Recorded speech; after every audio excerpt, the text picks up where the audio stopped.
ICC ও Pakistan cricket বোর্ডের সাথে মিটিংয়ের জন্য পাকিস্তানের লাহোরের পথে রওনা হয়েছেন বিসিবি সভাপতি আমিনুল ইসলাম বুলবুল। জরুরি এই বৈঠক শেষে আজই তিনি দেশের উদ্দেশ্যে উড়াল দেওয়ার কথা রয়েছে। বিডি ক্রিকটাইমকে বিশ্বস্ত সূত্র জানিয়েছে, লাহোরে আজ বিসিবি ও আইসিসির বৈঠক হবে। সেখানে সাম্প্রতিক বিভিন্ন ইস্যু নিয়েই আলোচনা হবে। এর মধ্যে রয়েছে বাংলাদেশের বিশ্বকাপ বয়কট ও পাকিস্তানের ভারত ম্যাচ বয়কটের ঘোষণার মতো ইস্যু। মুস্তাফিজুর রহমানকে আইপিএল থেকে বাদ দেওয়ার পর নিরাপত্তার শঙ্কায় ভারত যেতে আপত্তি জানায় বাংলাদেশ সরকার। বিসিবি আইসিসিকে অনুরোধ করে টাইগারদের ম্যাচ শ্রীলঙ্কায় আয়োজনের জন্য।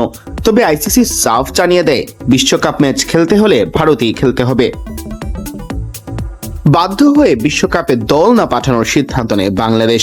তখন দৃঢ় পদক্ষেপে বাংলাদেশের পাশে এসে দাঁড়ায় পাকিস্তান। বাংলাদেশের সাথে অন্যায় হয়েছে দাবি করে পাকিস্তান সরকার সিদ্ধান্ত নেয়, বিশ্বকাপে ভারতের বিপক্ষে ম্যাচ খেলবে না তারা। আর এতে হাজার হাজার কোটি টাকা লোকসানের মুখে পড়েছে আইসিসি।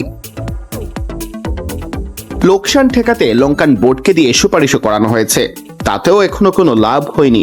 বাংলাদেশ, পাকিস্তান ও আইসিসির এই সভার পর সমীকরণ কোন দিকে যায় তাই দেখার অপেক্ষা। এদিকে এই ইস্যুকে কেন্দ্র করে ভারত পাকিস্তান দ্বন্দ্ব আর দূরত্ব ক্রমশ বাড়ছে। সম্প্রতি ভারতীয় মিডিয়ায় দাবি করা হয়েছে, পাকিস্তান নাকি আইসিসির কাছে গিয়েছিল। সেই দাবি উড়িয়ে দিয়ে পিসিবির অফিসিয়াল এক্স অ্যাকাউন্ট থেকে দেওয়া হয়েছে বার্তা। সেখানে পিসিবির মুখপাত্র আমির মীর বলেছেন, আমি ভারতীয় ক্রীড়া সাংবাদিক বিক্রান্ত গুপ্তর সেই দাবি স্পষ্টভাবে প্রত্যাখ্যান করছি যে পিসিবি আইসিসির কাছে গিয়েছিল।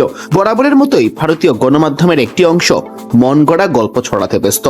সামান্য ধৈর্য ও সময় পরিষ্কার করে দেবে আসলে কে দরজায় কড়া নেড়েছিল আর কে নাড়েনি।